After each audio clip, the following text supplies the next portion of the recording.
Good morning बेटा। इसके पहले वाले वीडियो में हमने पाठ तांगे वाला पढ़ा था। उसमें हमने आपको समझाया था कि तांगे वाला किस तरह से लेखक को हमारे देश के वीरों की कहानी सुना रहा था। किस तरह उसने बताया था कि तात्या टोपे ने उस नदी को दुश्मनों से बचते हुए पार किया था। दुश्मनों की मतलब अंग्रेजों की सेना ने उन्हें घेर लिया था, लेकिन उनका जो घोड़ा था उसने उन्हें उस नदी से पार करवा दिया था।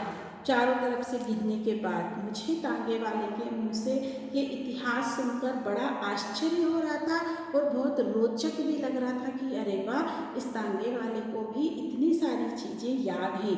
मैं जानना चाहता था कि आखिर तांगे वाले के मन में है क्या।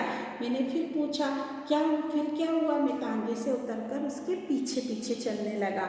वह बोला, सन 57 की गदर में अगर हिंदुस्तानियों में एका होता तो पासा ही पलट जाता। क्या कहा उसने कि जब 1857 में लड़ाई हुई थी, उस समय यदि हमारे देश के लोग एक होते, सबके मन में एक जैसे देशभक्ति की भावना होती, तो आज की तस्वीर ही कुछ और होती। पर तकदीर जो फूट कर आए सो थोड़ा। मौलवी अहमद शाह और तात्या टोपे सरीके देशभक्त वीरों को भी हम में से धोखेबाज लोगों ने धोखा देकर दुश्मनों के हवाले कर दिया। उसने क्या बोला कि हमारे देश के जो तात्या टोपे थे और अहमद शाह जैसे वीर थे, देशभक्त थे, उन लोगों को उन्हीं के बीच के लोगों ने फंसवा दिया था। उन्हीं के लोगों ने जाकर दुश्मनों को उनके बारे में जानकारी दी थी और उन्हें पकड़वा दिया था। वो क्या कह रहा है वो तांगे वाला कि ये सब सुनकर मेरा खून खौल उठता है।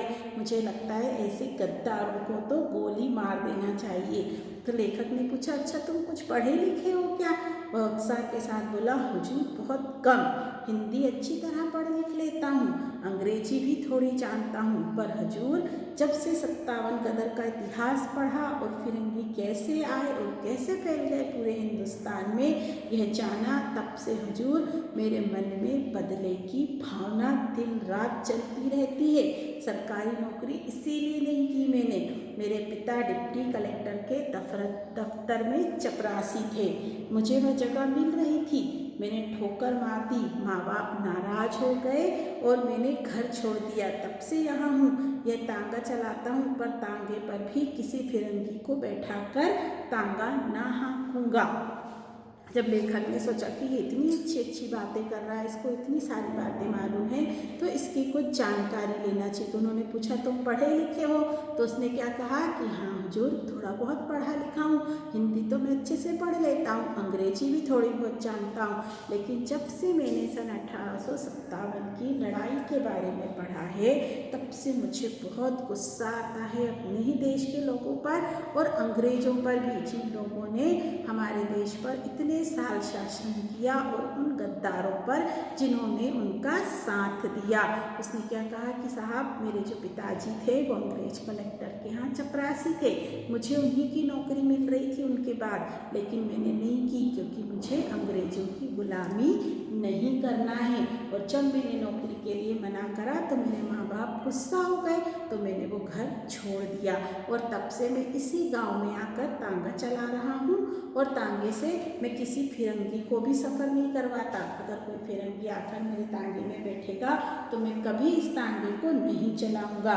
तो उन्होंने पूछा, क्यों फिरंगी को ना बिठाने की कसम क्यों खाई है तुमने। सारे हिंदुस्तान में गदर के समय इन फिरंगियों ने क्या कम जुल्म किए हैं। गांव के गांव जला दिए, औरतों को बेइज्जत किया, निरपराध लोगों को सजा दी, तोप के मुंह से बांधकर उड़ा दिया। फिर सन 57 की दूर की बात जाने दीजिए, अभी कल ही की बात है, पंजाब में उन्होंने क्या कम किया। जलियांवाला बाग को कौन भूल पाएगा, घाव ताजा ही है हुजूर। इन फिरंगियों को देखते ही उन पर नमक पड़ जाता है, इसलिए मैंने कसम खाई है इन्हें तांगे पर कभी ना बिठाऊंगा। मेरा मन इनसे बदला लेने के लिए बार बार उमड़ता है। जब लेखक ने उससे पूछा कि क्यों तुमने ऐसी कसम क्यों खा ली कि तुम किसी अंग्रेज को नहीं बिठाओगी, तो उसने क्या कहा, हुजूर ये कोई बहुत बड़ी बात है कि वो बहुत बड़ी बात है ना कि उन्होंने हमारे देश पर कितने जुल्म किए। हमारे यहाँ की औरतों को बेइज्जत कर देते थे, जो बेचारे जिन्होंने कोई अपराध नहीं किया उन लोगों को तोप के मुंह पर बांध के और तोप चला देते थे, उड़ा देते थे उन लोगों को। जब मैंने ये सब बातें पढ़ी तो मुझे बहुत गुस्सा आता है। और जलियांवाला बाग तो अभी कुछ दिन पहले की ही बात है, जब जलियांवाला बाग में इतने सारे हमारे हिंदुस्तानी इकट्ठे थे और अंग्रेजों ने अंधाधुंध फायरिंग कर दी थी, जितने कितने सारे लोग मर गए थे। और अब मैं जब भी ये बातें करता हूँ तो मेरे जो घाव हैं, मुझे जो गुस्सा है उस पर नमक छिड़क जाता है। मुझे बहुत गुस्सा आता है कि मैं कैसे करके उनसे बदला ले लूँ। इतने में हम नदी के किनारे पहुंच गए। मैं एक चट्टान पर बैठ गया। पास ही एक दूसरी चट्टान पर तांगे वाला खड़ा था। उसने लोटा भर पानी लाकर मुझे दे दिया। मैंने कहा नहीं जी, मैं तो नदी में ही हाथ पांव धो लूँगा। तुम्हारे विचार तो क्रांतिकारी से ही। तुम्हारा नाम क्या है? किसी क्रांतिकारी को जानते हो क्या? फिर लेखक को बड़ा मज़ा आने लगा उसकी बातों में, तो वो उसके पास जाके चट्टान पे बैठ गए। तो उसने एक लोटे में पानी ला के दिया। तो लेखक ने क्या बोला, नहीं नहीं, मैं तो नदी में जाके हाथ पांव धोऊंगा। फिर उन्होंने पूछा कि तुम्हारे विचार तो बहुत अच्छे हैं, क्या तुम किसी क्रांतिकारी को जानते हो? वह बताने लगा, मेरा नाम रामदास है। किसी क्रांतिकारी को नहीं जानता, नाम सुने हैं उन लोगों के, उनका जीवन चरित्र पढ़ा है मैंने, पर उन लोगों में भी मुखबिर बनने वालों की कमी नहीं हुजूर, नहीं तो उन लोगों ने अब तक क्या कुछ नहीं कर लिया होता। महात्मा गांधी के सत्याग्रह आंदोलन में भी मैं बहुत दिनों तक शरीक रहा हूँ। कई बार मैं जेल भी गया हूँ, बहुत बार मैं 2 बार मैं जेल भी गया हूँ, पर तबीयत नहीं मानती। मेरे अंदर से तो जैसे कोई पुकार उठता है, गदर सन 57 का सीन फिर एक बार दोहराया जाए, इन फिरंगियों से कसकर बदला लिया जाए, तभी हमारा और हमारे देश का उद्धार होगा। जब लेखक ने उससे पूछा कि तुम किसी क्रांतिकारी को जानते हो, तो उसने बोला नहीं, मैं किसी को नहीं जानता हूँ, लेकिन मैंने जो असहयोग आंदोलन गांधी जी ने चलाया था उसमें मैं गया था, उनके साथ 2 बार मैं जेल भी होकर आया हूँ। लेकिन मुझे ये सब समझ में नहीं आता। मुझे तो लगता है कि वापस से हमें सन 57 जैसी गदर करना चाहिए, क्रांति करना चाहिए, ताकि हम इन अंग्रेजों को यहाँ से भगा सकें। मैंने कहा हम निहत्थे बदला नहीं ले सकते, अंग्रेजों के पास इतने सारे हथियार हैं, हम लोगों के पास हथियारों की कमी है। सन 57 की बात अलग थी, उस समय राजा महाराजा थे, उन लोगों के पास हथियार होते थे। तांगे वाला बोलता, यही तो बात हमने जुबान खोली कि हमारे ही भाई बंधु हमें गिरफ्तार करने पहुँचे, हमारे से ही तो हमें सजा सुनने को मिली है, हम ही से हम पर पहरा रखने लगे। अगर ये सब एक मत होकर एक साथ काम करें हुजूर, तो हथियार उठाने का भी काम नहीं, हमारा स्वराज्य हमारी मुट्ठी में जानी है। लेकिन 10 अगर सच्चे जी से काम करने को तैयार हैं तो 20 धोखा देने को तैयार है। उसने क्या कहा, हमें हथियारों की ज़रूरत नहीं है, यदि हम देश के सभी लोग एक साथ इकट्ठे हो जाएं।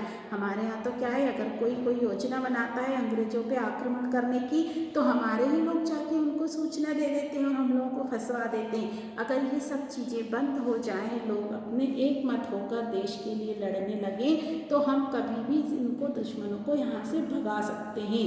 फिर उसने एक सांस ली और तांगे में बैठ गए और खाना खाकर हाथ मुँह धोकर वापस से वो लोग गाँव जाने के लिए निकल पड़े।